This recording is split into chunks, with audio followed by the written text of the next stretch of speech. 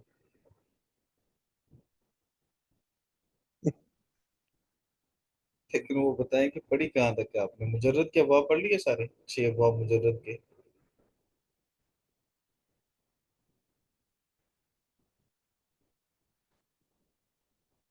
جی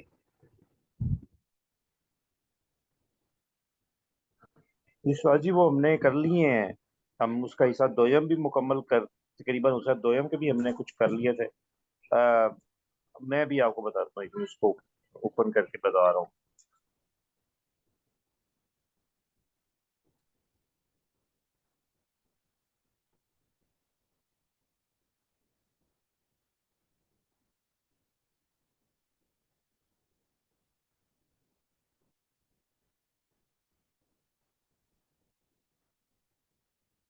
آپ زبانی مجھے بتا دیں بس صرف آپ نے کتنے ابواب پڑھے ہیں؟ مجرد کے پڑھ لیے، مزید فی کے پڑھ لیے.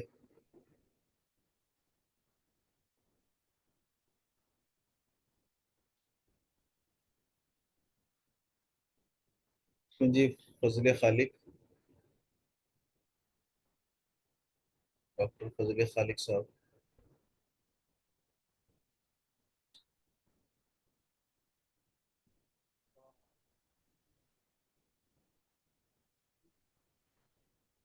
اچھا آپ کی آواز نہیں آ رہی بھائی.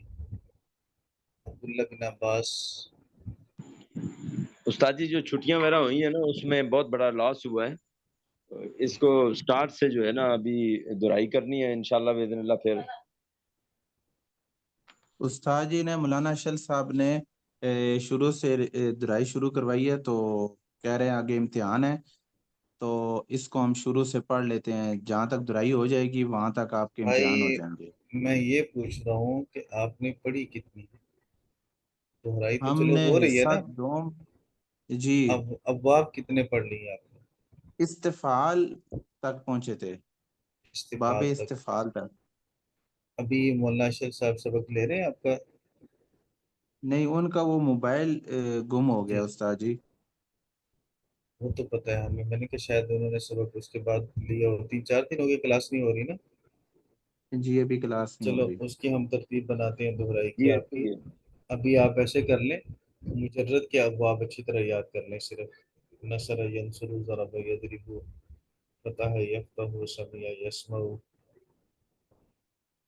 اس کے بعد یہ کیا جو ہوتا ہے؟ استاد جی یہ جو کتاب میں جس طرح لکھا ہوا ہے، میں کتاب کو 1 منٹ شیئر کرتا ہوں، تو جس طرح لکھا ہوا ویسے ہی ان کو یاد کرنا ہے. شیئر کریں. کون سی کتاب ہے آپ کے پاس؟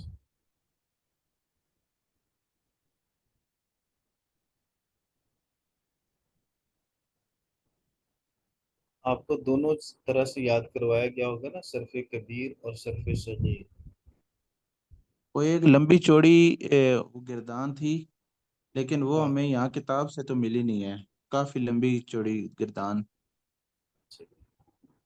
ایک صفحے کے اوپر پوری آتی ہے وہ.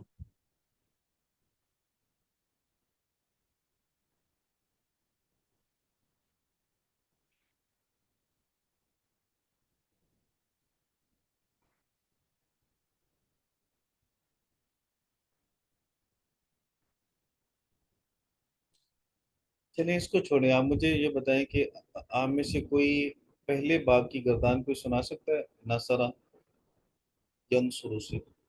آپ کو فعل یفعل یاد کروائے یا نصرہ ینصر یاد کروائے؟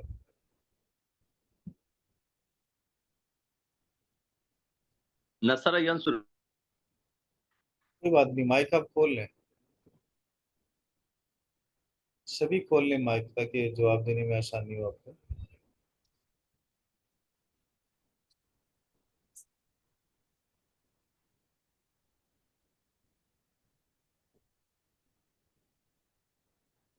تو نصر ینصر سے آپ نے یاد کیا؟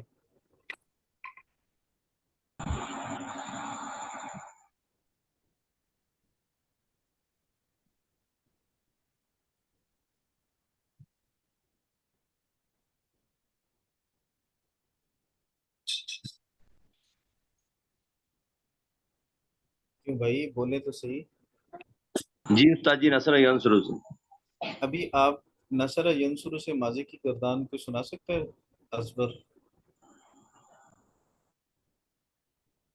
ناصر ینصر نصرا فهو ناصر نہیں، ونصر ينصر. صرف ماضی کی گردان.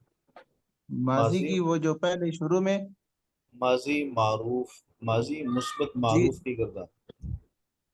جی جی استاد جی جی وہ ہم نے نصر وہ نصرا زبانی نصرو نصرت نصرتا نصرنا نصرتا نصرتما نصرتم نصرتے نصرتما نصرتن نصرتو نصرنا. پھر دوبارہ سنائیں، غلطی کی آپ نے. پھر دوبارہ سنائیں.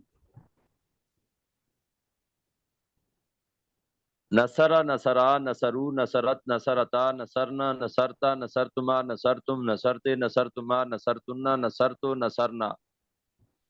جی بھائی، اس نے گردان صحیح سنائی بھائی اکرم نے؟ غلطی تو نہیں کی. اسی کی ماضی مجہول سنائیں، ماضی مثبت مجہول. نصرا نصرا نصرو نصرت نصرتا نصرنا نصرتا نصرتما نصرتم نصرتے نصرتما نصرتن نصرتو نصرنا. جی ماشاءاللہ صحیح ہے. اس کے علاوہ کوئی مضارع کی کون سنائے گا اسی سے؟ ینصرو ینصرانی ینصرون تنصرو تنصرانی ینصرون. کوئی اور سنائے بھائی اکرم کے علاوہ؟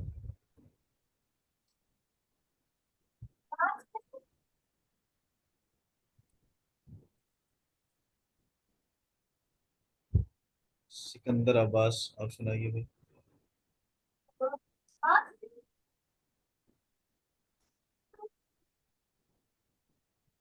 مظاہرے کی تھوڑی سی میری وہ کچی ہے، باقی جو ہے نا ماضی کا تو میرا ٹھیک کیا ہوا تھا میں نے، اس کا تھوڑا سا کوئی جو ہے بات نا نہیں، کچی سنا لیں. نصر کا ینصرو ینصرو ینصرانے ینصرون تنصرو تنصرانے ینصرنا تنصرو تنصرانے تنصرونا تنصرینا تنصرانے تنصرنا تنصرو تنصرین کے بعد تنصرو تنصرانے تنصرانے تنصرنا انصرو انصرو تنصرو شروع کے بعد کیا گا؟ انصرو تنصرو آخر میں جو ہے انصر مجھے بھی صحیح تھوڑی سی انصرو کے انصر بعد ننصر. انصرو ننصر آخر پہ نون ننصرو آخر پہ نون آئے گا. نہیں، اس طرح سکندر پر یاد کرنے کی ایک سانس میں آپ پڑھ لیں ساری گردان. ٹھیک ہے؟ اتنا آپ نے ایک باب اگر صحیح یاد کر لیا نا مجرد کا نصر ینصر سے، تو آگے پانچوں باب آپ کو آ جائیں گے. لیکن شرط یہ ہے کہ اس ایک باب کو آپ اچھی طرح مضبوط کر لیں. اس کی ماضی معروف، ماضی مجہول، مثبت، منفی، پھر اس کے بعد مضارع کی اسی طرح چار گردانیں: مضارع معروف، مثبت مجہول، منفی معروف، منفی مجہول، پھر نفی جہد کی دو گردانیں، پھر نفی تاکید بلند کی دو گردانیں، اس کے بعد پھر نون تاکید ثقیلہ، نون تاکید خفیفہ کی گردانیں، پھر امر معروف اور امر کی اور نہیں کی گردانیں آ جائیں گی، پھر ظرف ہے، اسم فاعل اور مفعول ہے. تو یہ ایک باب کو اگر آپ نے اچھی طرح یاد کر لیا، مضبوط کر لیا، تو آگے صرف آپ کو صرف تھوڑا سا فرق ڈالنا ہوگا کہ کہیں زبر اور کہیں زیر اور کہیں پیش، بس وہ آپ کو اوزان یہ سارے یاد ہو جائیں گے. پھر آگے فرق ماشاءاللہ آپ سمجھدار ہیں، آپ کو ایک سیکنڈ لگے گا، ایسے منٹوں میں وہ یاد ہو جائیں گے سارے باب. لیکن اگر آپ نے پہلے باب کو ہی یاد نہ کیا تو آگے آپ کو یاد نہیں ہوں گے. تو اسے ایک باب کو آپ اچھی طرح یاد کر لیں، مضبوط کر لیں. جب تک مولانا اشرف صاحب نہیں آئیں گے تو ہم تھوڑی سی آپس میں مذاکرہ کر لیا کریں گے اس کا. میں آپ سے کچھ گردانیں سننا شروع کر دیتا ہوں، میں آپ سے سنتا رہتا ہوں روزانہ. تو وہ پھر اس میں انشاءاللہ آپ کوشش کریں کہ کل ماضی، مضارع، نفی جہد اور تاکید بلند، بس یہاں تک. استاد جی یہ ایک گردان آپ دے دیں تاکہ کل ہم وہ گردان یاد کر کے آ جائیں. میں عرض کر رہا ہوں کہ چونکہ آپ کا پہلا سبق نہیں ہے، آپ نے پڑھے ہوئے سبق ہے، تو اس لیے ماضی کی گردانیں چاروں، ایک ہو گئی تو باقی تینوں بھی ہو جائیں گے نا. جی جی جیسے بھائی نے سنائی نصرہ نصرہ نصرو نصرت نصرتا نصرنا، تو اسی طرح کی نصیرہ نصیرہ نصیرو نصیرت نصیرتا نصرنا نصرتا نصرتما، تو سپیڈ کے ساتھ آپ پڑھیں گے. پھر اس کے بعد ما نصرہ، پھر ما نصیرہ، معروف اور مجہول.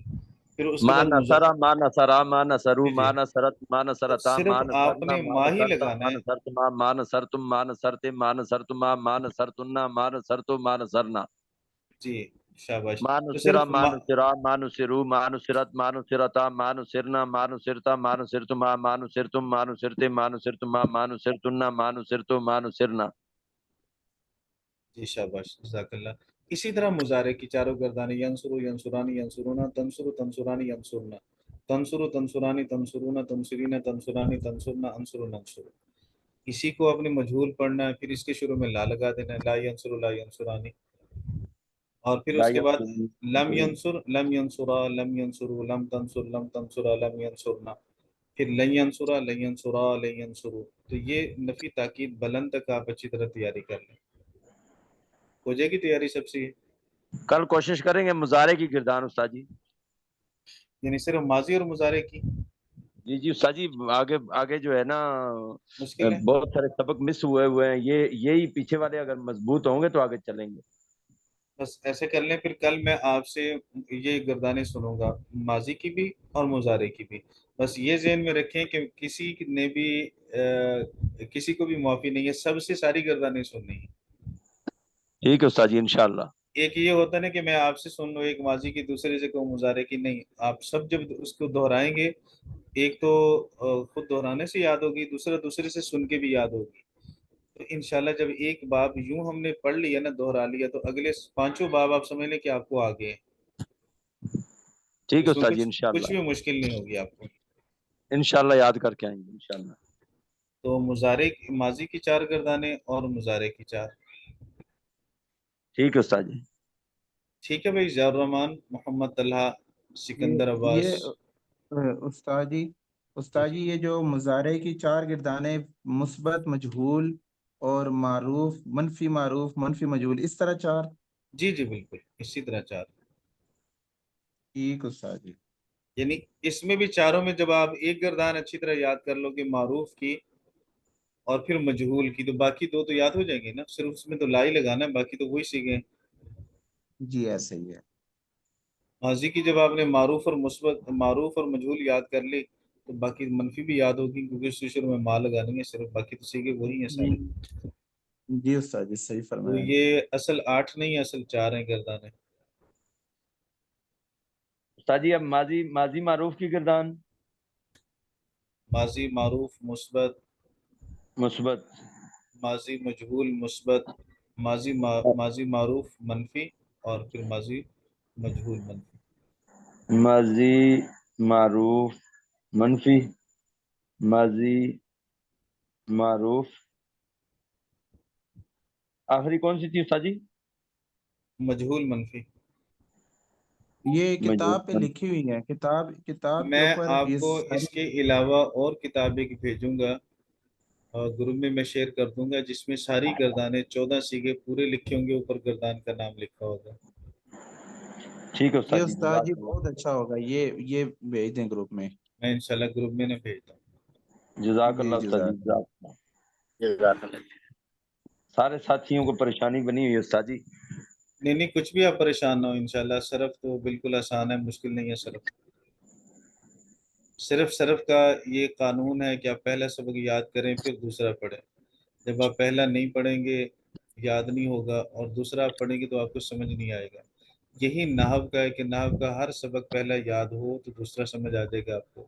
قانون ہے نا، قانون کو آپ کو رٹا لگانا ہے، اور پھر اس کے بعد جب اس کی امپلیمنٹ ہوگی، آگے اجرا ہوگا اس کا، تو آپ کو وہ تب سمجھ آئے گا صحیح. تو ہم انشاءاللہ کوئی ترتیب بنا رہے ہیں کہ آپ کا صرف 15 منٹ سبق ہو صرف کا، 15 منٹ نحو کا، پھر آدھا گھنٹہ اس کا اجرا کروایا جائے قرآن پاک سے. تو اس میں انشاءاللہ آپ کو سمجھ بھی آ جائے گی، اور سمجھ آنے کے ساتھ ساتھ دلچسپی بھی بڑھے گی اور آپ کو یہ بھی ذہن نشین رہے گا کہ ہم نے جو کچھ بھی پڑھنا ہے قرآن پاک کے لیے پڑھنا ہے۔ تو قرآن پاک کے ساتھ یہ علوم جڑتے جائیں گے، آپ کو پتہ چل جائے گا یہ صیغہ ماضی کا، یہ مضارع کا، اس کا ترجمہ یوں کرنا ہے، اس کا ترجمہ یوں کرنا ہے، اور یہ نحو کا قاعدہ یہاں پہ فٹ ہو رہا ہے، تو وہ ساری چیزیں وہاں پہ آپ کو ذہن نشین ہونے لگ جائیں گی انشاءاللہ آہستہ آہستہ۔ ٹھیک ہے جی، ٹھیک ہے جی انشاءاللہ۔ انشاءاللہ کل سے ترتیب یہ بناتے ہیں انشاءاللہ۔ ٹھیک ہے جی، السلام علیکم ورحمۃ اللہ وعلیکم وبرکاتہ۔ السلام ورحمۃ اللہ۔ وعلیکم السلام ورحمۃ اللہ۔ وعلیکم السلام ورحمۃ